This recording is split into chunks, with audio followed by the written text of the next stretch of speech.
What comes to your mind when I say the word selling? Are you automatically going to the place of like car dealership with people stalking you and being all over you?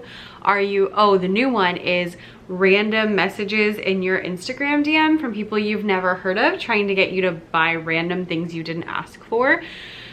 Or do you think of something completely different? There's a lot of different ways to sell your products. And if you are selling on Teachers Pay Teachers, then you might want to be doing some marketing. Maybe you are doing some marketing and you want to make sure you're not coming off the wrong way. So again, we don't want to come off like sleazy car dealership. We don't want to come off like random person in your DM asking to buy things. Instead, we want to come off as selling, but also being helpful. So in this video, we're gonna talk about some tactical ways that you can sell your resources, you know, do marketing, use your email list, use Instagram, that kind of stuff, without being slimy. So this is like non-sleazy sales people that are happening right here. If that's something you're interested in, then let's get started. Now this video is gonna be put into like kind of two different sections. So the first section is kind of more like things you should know. And then the second section is more tactical tips of like how to actually put things into action. Okay, so part number one is starting right here. And in this, there's a couple things that you need to know. Number one, my absolute biggest motto across every business I have, because you know I have like 27, is serve first. The main goal of your business is to help people, especially if you're out here creating resources for teachers and doing that kind of stuff. Your goal is to serve people. You're serving teachers, you're serving humans, you're helping people. That's the goal, because yes, the money's nice, but when it comes down to it, you probably started because you wanted to help people. So in all of your marketing, in all of your, you know, videos and your content, we're gonna talk a lot about content like videos and blog posts and that kind of stuff. You wanna make sure you are serving first. So what this means is that when people leave you, they should have value that they didn't have when they got there. When they leave your site, when they leave your YouTube video, they should know something they didn't know before. They should have a strategy they didn't have before. You should be helping them by giving them something that they didn't already have.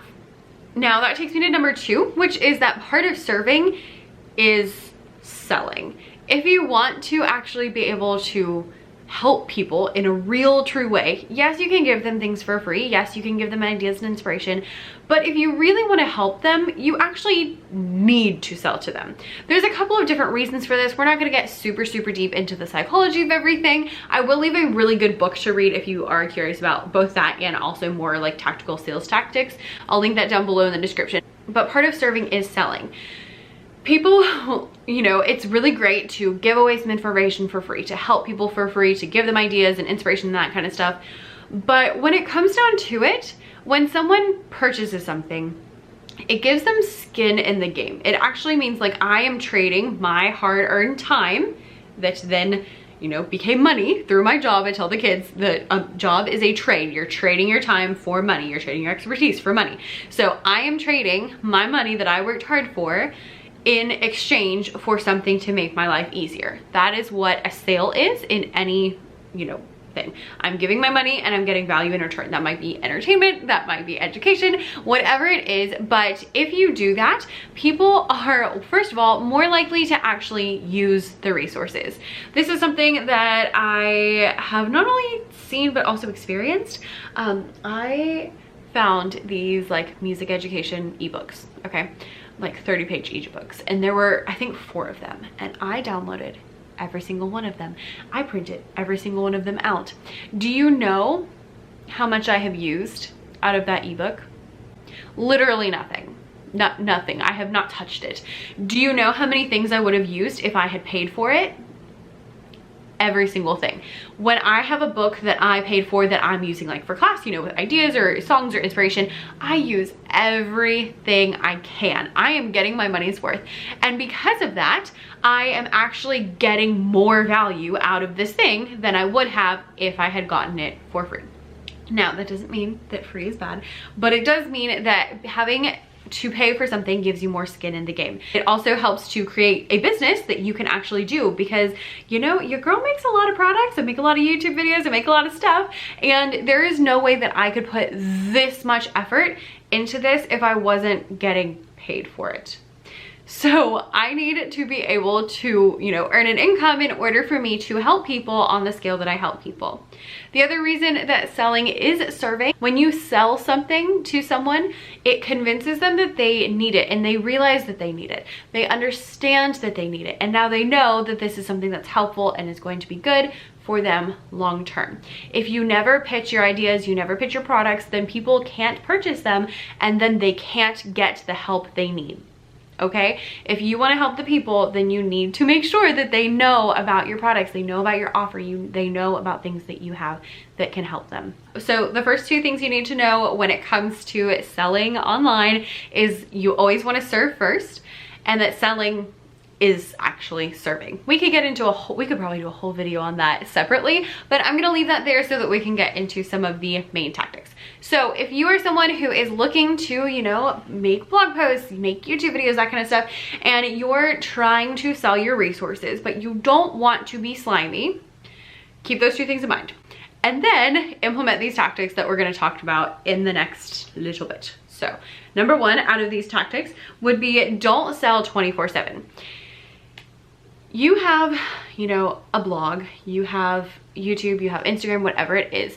And when people come to you, they come to you for inspiration, help, ideas, whatever they come to you for. It depends on, you know, what you've got going on. So my stuff is mostly very educational. It's mostly very like, here's some really practical things that you can do in your classroom. Okay, so people come to my website, they come to my YouTube channel when they're like, I need something to do in my classroom. Like, what do we do? How do I teach this? That kind of stuff. When people come to me, I don't want to spend the whole entire video pitching a product, because that is no fun to listen to and also not helpful. I do sometimes mention products. So first off would be, don't talk about it the whole content piece. Secondly, in don't sell 24/7, is that not every single video has to sell things. Okay, I have some videos where I talk, like even here, I have some videos where I talk about blogging, and then I talk about my blogging course, because I have a whole course that can help you if you are wanting to start a blog or you want to take your blog to the next level. Okay, I don't talk about that in every video. Actually, if I hadn't used that as an example, I wouldn't have mentioned any of my courses here in this video because they're not super relevant. But in other videos, I do mention them. So you do want to sell things, you do want to, you know, promote your products and that kind of stuff, but you don't have to do it 24/7. Now, I do this in like a variety of ways, but I'm really intentional with it in my email marketing. When I'm doing email marketing, I really try to kind of alternate when I'm like just giving inspiration and tips and when I'm selling things and stuff like that. I am especially conscious of this around like a sale time, because during a sale I will push the sales really hard. So I try right before and right after the sale to have just helpful tips, just free things, and not sell, to kind of counteract that and balance it out. So same thing here. If I have a couple of videos that are really heavy on a certain, you know, course or a certain thing that you can purchase, I'm gonna have a couple of videos that are not nearly as heavy, so that way they balance each other out. You want to sell, you want to promote your resources, but you don't necessarily need to do it all of the time. Number two is to learn the art of the soft sale. So in selling, in content creation, there's different ways that you can sell. So the hard sale is when you are really promoting your product. This is like Becca during a TPT site-wide sale. I am promoting my products. I'm like, hey, I have this super cool thing. It's amazing. It's gonna change your classroom. Here's how it works. Here's what's inside of it. Go buy it now. Like, that is hard sales that you are like, this is what it is. This is what's included. Go buy it. Okay, that's a hard sale. It's very much like the whole point of it is to sell resources. I do use those sometimes, but I don't use them often.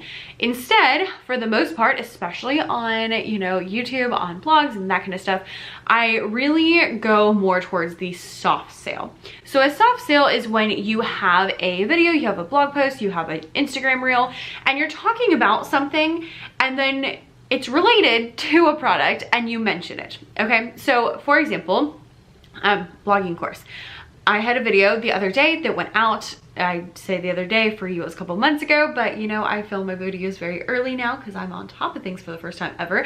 So for me, it was the other day. I posted a video all about blogging and batching my blogs, and in that I mentioned, hey, I have a blogging course. If you want to join the blogging course, like, here's the things we go over. You can totally click the link down below and join that.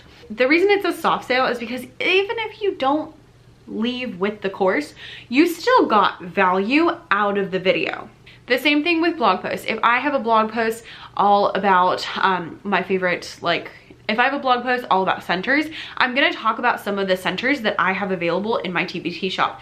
But even if you don't buy the centers I'm talking about, you still get value out of it. And so this is like the best way to serve first. It's like, hey, I'm mentioning my products, but it's not to the level of like, this is amazing, go buy it right now. It's not like, you know, late night infomercial. Who's that guy that used to do like all of the infomercials? Someone will know who I'm talking about. If you know who I'm talking about, put it down below. There was like a person and he used to do all of it. He did OxyClean, I think he did a bunch. Anyway, so we're not doing late night infomercials. Instead, we're doing, here's some really helpful content, and if you want more, you can go purchase this product, you can go purchase this course, you can go purchase whatever, and you can get more information, you can get more help, you can get more resources, all of that kind of stuff. But even if you don't use that, you can still get value out of the product. You can still get value out of the content, even if you don't purchase anything. That's always my goal, is that if someone wants to come and, you know, read for free, watch for free, that they get plenty of content. But if they want to take it to the next level, then they can purchase if they want to. But even if they don't, they still get value out of everything that I have to say. Soft sales can be things that are related. So like a batching blogs video talking about blogging course, or it can be something that's more like a roundup. So if I'm talking about like my favorite rhythm centers, that's going to be a roundup where I'm talking about a couple of different things, and some of those things are going to be free, some of those things are going to be products, and I do a bit of a mixture so that way, again, you get value and you have the option to purchase if you want to purchase. Roundups are an excellent way to promote your products and an excellent way to promote like a bundle of products. So if you have, you know, a whole bundle of writing activities and you have a blog post talking about like my favorite writing activities and they're all included in the bundle, or some of them are included in the bundle, then you can, you know, get people to purchase bundles, you can get people to purchase all those things, and then they get a lot of value and you know, get some money, hopefully. So soft sales can be either like something related, something explaining the product, or it can be something more like a roundup where you're talking about a variety of things, some of which are products. All of these are really good tactics in order to make sure that you are, you know, selling and also serving. And I have a whole video about like kind of how I do these different ones, so I will link that down below. Number 3, if you are really working hard on this whole like not being sleazy, would be to embrace funnels. A funnel is exactly what it sounds like, a funnel like this. It's basically a flow of traffic into your website. And so you'll have the most people up at the top at whatever's free and the least amount of people down at the bottom at whatever you are paying for. So funnels are excellent because you can kind of gauge interest for things, you can give people free resources, and you can also get people to purchase. So basically a funnel typically works as up at the top you have whatever's like free, completely accessible. So like this video, you didn't have to pay for it, you don't have to sign up for anything, you don't have to like do anything, you just gotta watch it, you just gotta click and watch it. So that's the top of my funnel. After that, then you can have some kind of offer, like some sort of free resource maybe that people can get if they join your email list. Okay, so it's got to be related or it won't work. But if I'm talking about my favorite rhythm centers and then I'm like, oh, hey, you can get this free rhythm center if you click here, and then now this person's on my email list. I can then send them automated messages in which I can persuade them, I can sell to them through the automated messages. So you might just want to do one and be like, hey, I saw you were interested in this, here is a really great product you might like. Or you might do a couple of emails back to back where you're like, where you talk about a variety of things. So like, here's how I, you know, do storage for all of my centers activities, and here are some centers, you know, essentials, and then, oh, hey, you can also purchase all of these rhythm centers if you click the link down below. So funnels are a great way to not be salesy because you're giving away the content for free. You're usually giving away something like tangible for free, and then only then are you selling to people. It also means that people kind of have to come into your inner circle before you sell to them, because you're not selling to them straight from YouTube. You're kind of, you know, gearing them up. They're on your email list, you're in their inbox, so it's a lot more personal and a lot less just like, hey, everybody, come buy my awesome stuff. The next one is super important, especially if you are doing any sort of like video content, especially if you're like on Instagram or TikTok or that kind of stuff, and that is show, don't tell.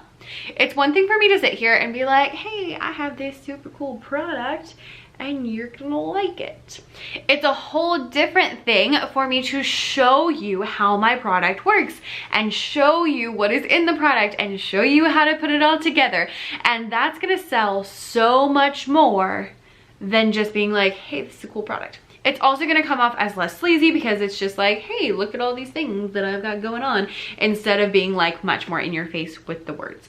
So if you are doing Instagram, TikTok, YouTube, a blog, any of that kind of stuff, use the show, don't tell method. So instead of telling you about my rhythm centers, I'm gonna make a video showing you how to play my rhythm centers. I'm gonna make a reel showing you what the rhythm centers look like, showing you this card means this and this, you know, this, that, and the other. I'm gonna show you what is going on so that you understand. A picture's worth 1,000 words. I don't know what a video is worth, but I guess it's more than 1,000 words because videos are even longer. And right now, social media is embracing the videos. So Pinterest, use videos. Instagram, use videos. You can use the same videos, it's okay. YouTube, use videos. Like all of these things, you can use videos. You could also do photos and kind of have like a swipe through so you can see the different stages. You can also use videos, by the way, on your products, which will make a huge difference. But if you're showing people how to use the resource, then they're going to understand it a lot better, which means they're more likely to purchase it. They're also going to be much more interested in it because they can see it, they understand it, they know what's in it, and that's all without you having to say like, these are the things that are in my product, because they can see it. So there we are. Number 5 kind of goes along with that, and that is share the transformation. So instead of talking about, hey, this is a cool resource, it has this many pages, this has this, that, and the other, talk about the transformation that either has occurred, you know, in your class or in someone else's class, or that will occur in the person who purchases it class. So instead of just like, hey, this is a really cool center, you're gonna like it. Instead, I talk about things like, oh, the kids are really engaged when they're doing this activity because it's fun and they're learning their rhythms and they're reading rhythms by themselves and I don't have to help them and I can walk around and assess them so that I know what to do. And so I can share kind of the transformation, like what has happened to my class by using, you know, whatever this product is. And that might be something simple like, you know, oh, we used to come in the morning and the kids didn't really have anything to do, but now I have a bell ringer and they come in and they get to go to work and they're in work mode all day, you know, whatever. Whatever it is, share the transformation either in your class or someone else's class, or the potential transformation that the person can have if they purchase. Transformation is going to be so much more effective and also so much more interesting than just a straight hard sell, and it's going to come off as much less sleazy. Number 6 is to make sure you educate about your products. So don't just be like, hey, this is a cool product, but actually explain like, how do you use it? What is it used for? Who is it used for? All of those things are going to be so much better. Before you post a product, but especially before you like talk about it on social media, talk about it on Instagram or on blogs or on YouTube, you wanna make sure you know who the product is for. So that, you know, upper elementary, lower elementary, high school, homeschooled parents, like those things are all different. Where people can get it and why you need it. You need to know all those things so that you can do your marketing correctly and so that people will be excited to use them. Now, before we go, I just want to give you one final caveat, and that is don't be afraid to sell. Selling is not a horrible, mean thing. Selling is a natural part of life, and selling is serving. I sometimes feel that way myself. I remember a few years ago, I sent out an email and it was a hard sell email. Like it was legit, hey, I have this new product. Here's what's inside the product. Here's why it's amazing. You should go buy it. And I was feeling really guilty about it for some reason. I don't know why, but I got an email back and it was like a $6. I think that's why. It was like a more expensive product than I normally make. And so I was kind of like, oh, it's kind of expensive. Like, am I really gonna ask people to part with like $6, you know? And so I get an email back almost immediately. This girl said, thank you so much. I'm so excited. My lesson plans for next week are done. Y'all, I sold her a product. I was like, hey, buy this. And she's thanking me for selling her the product. The same thing happened on a larger scale with my course. I created a course for music teachers last year, and you know, a course is a higher ticket item, people are purchasing it, and I got so many messages back being like, thank you so much, this was exactly what I needed, I really needed the help, it was so informative, so helpful, and all of these super kind, thoughtful thank yous from people that I had sold them this product. And it was like, it's a little mind-blowing because again, it's something that sometimes I forget. So as you are going to sell, whether you're doing a hard sale or a soft sale, whatever you're doing, don't be afraid to do it. If they don't like it, they can unsubscribe, they can unfollow you. So you don't need to worry about it. But go ahead and do it. Just don't do it 24/7, and make sure you're always bearing in mind that you want to serve first. Give value every single time. I would like to know what you would add to this list of how to make sure that you are selling without being sleazy. So let me know your ideas down below in the comments, and I look forward to seeing them. Bye.